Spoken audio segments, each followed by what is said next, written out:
Ô Seigneur, envoie ton esprit qui renouvelle la face de la terre. Une fois n'est pas coutume, chers amis, bienvenue à notre espace Lumière Dominicale. Nous entrons de plein pied dans le temps de l'Avent qui ouvre l'année liturgique B avec ce marque qu'on aura à découvrir tout au long de celle-ci. Le temps de l'Avent, c'est un temps particulier qui nous prépare à la célébration du mystère de l'incarnation. Pour ce premier dimanche du temps de l'Avent, l'année B, nous avons Isaïe 63, les versets 16 à 17 et 19, puis le chapitre 64 du même Isaïe, les versets 2 à 7, le psaume 79, la première de Paul aux Corinthiens au chapitre 1, versets 3 à 9, et l'évangile de Marc, chapitre 13, versets 33 à 37. Nous voici en plein temps de l'Avent, préparation de l'avenue du retour de notre Seigneur Jésus-Christ.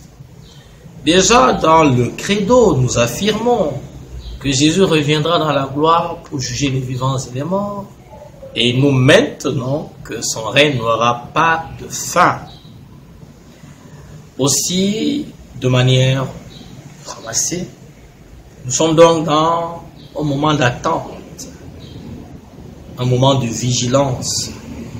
Et Jésus conclut l'évangile de manière brute, veillez, un impératif. Il serait donc intéressant pour nous de se poser la question, veillez pourquoi?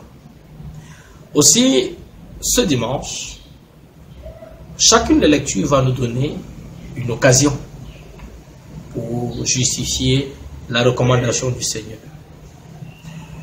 Nous devons veiller pour ne pas sombrer dans l'indifférence religieuse, car Dieu n'est pas l'ennemi de l'homme. L'indifférence religieuse qui est le mea culpa d'Isaïe dans la première lecture. Le peuple, dans son ensemble, a perdu la crainte de Dieu. Tout le monde se comporte comme si Dieu, au pire des cas, n'existait pas. Du moins, était le cas de leurs soucis. Et reconnaissons l'actualité de la situation aujourd'hui.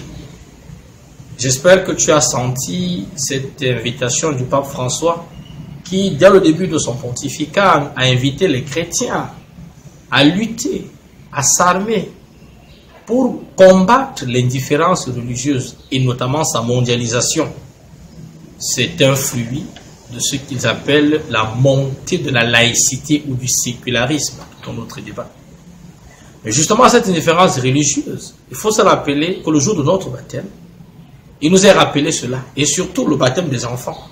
Nous on prie pour que les parents et marraines veillent à ce que l'indifférence religieuse, n'est-ce pas, ne soit pas le fruit qui vient détruire l'effort. Donc il faut veiller à cette indifférence religieuse.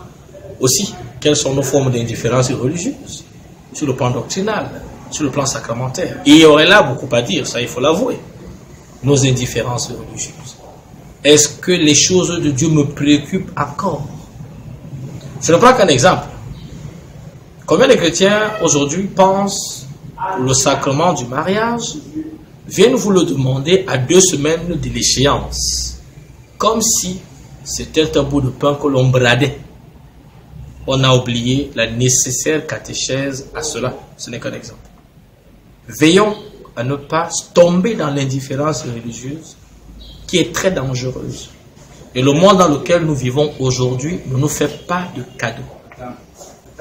Veillons, oui, pour que, deuxièmement, nous ne négligeons pas, la connaissance et l'application de la parole de Dieu dans nos vies.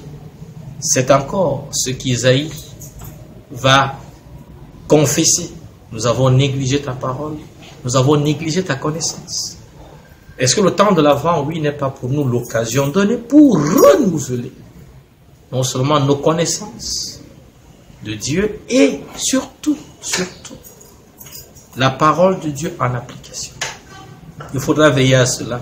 Il faudra beaucoup de vigilance pour que la parole de Dieu ne tombe pas aux oubliettes.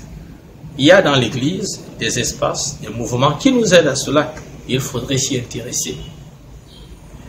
Oui, nous devons veiller à ne pas adorer de faux dieux, qui est la conséquence de la non-crainte de Dieu. C'est de ça encore qu'il est question dans les textes. Et justement, Paul va nous dire que le secours divin nous sera toujours donné afin de tenir ce challenge. La lutte contre l'idolâtrie, on y resterait des jours entiers, car il est encore d'actualité. Nos idoles politiques, nos idoles économiques, nos idoles sur le plan de la société, il y en a. Et qu'est-ce qu'on aurait à dire là-dessus? La lutte contre l'idolâtrie. Il faut veiller à ne pas devenir idolâtre. Et le temps de l'Avent est un temps approprié pour s'arrêter et faire le point. Quelles sont mes idoles? Ou du moins, quelles sont mes formes d'idolâtrie? Et quelles sont nos formes d'idolâtrie? Pour que nous célébrions Noël avec un cœur digne de recevoir celui-là, Jésus-Christ, qui est venu pour nous sauver justement des idoles. Quatrièmement, le Christ nous invite à veiller à ne pas nous désengager dans la société, dans la famille. Avouons que nous sommes dans une situation assez préoccupante. La fameuse expression en est la révélation. Chrétien non pratiquant. D'où est-ce que sort cette contradiction? Ou on est chrétien impliquant pratiquant, ou on ne l'est pas. Oui, le Christ nous invite aujourd'hui à veiller à ne pas être de ceux-là qui disent et ne font pas. Comment est-ce que durant ce temps de l'Avent, ma famille, restons dans la famille, sera un espace de rencontre privilégié avec le Seigneur? Qu'allons-nous faire pour que Noël ne nous tombe pas dessus avec son lot de propositions qui n'ont plus rien à voir avec l'esprit de Noël? On y reviendra sûrement lors des prochaines éditions. Mais aujourd'hui, premier dimanche du temps de l'Avent, arrêtons-nous. Et on va remarquer, pour faire une belle plage liturgique, avec les couronnes. Le premier dimanche de l'Avent, on a une bougie de couleur violette, temps de pénitence. Le deuxième, c'est temps de pénitence. Le troisième dimanche de l'Avent, on a la bougie rose qui signifie la joie. Et le dernier dimanche, n'est-ce pas, on a une bougie blanche qui signifie la lumière qui arrive. Eh bien, comment vas-tu donc mettre à profit ce temps de l'Avent 2017 qui ouvre l'année B avec sa marque pour renouveler ton contrat avec Jésus? Qui te dit aujourd'hui, veille pour ne pas t'endormir, réveille-toi, pour parler comme Paul, car la nuit est bientôt finie. Oui, veillons pour ne pas être surpris par le jour du Seigneur. Jésus a dit le même, il reviendra comme un voleur. Donc, beaucoup de vigilance. Nous devons l'attendre dans la vigilance. Une attente pratique, une attente véritable. On peut revisiter comme ça la belle parabole des vierges folles et des vierges sages. Mon frère, ma soeur, je te souhaite déjà une très bonne année liturgique avec sa marque, encore pour découvrir Jésus selon cet évangéliste. Sainte semaine, bon début de l'Avent, et retrouvons-nous semaine prochaine avec le concours et le désir du Seigneur. Que Dieu nous bénisse.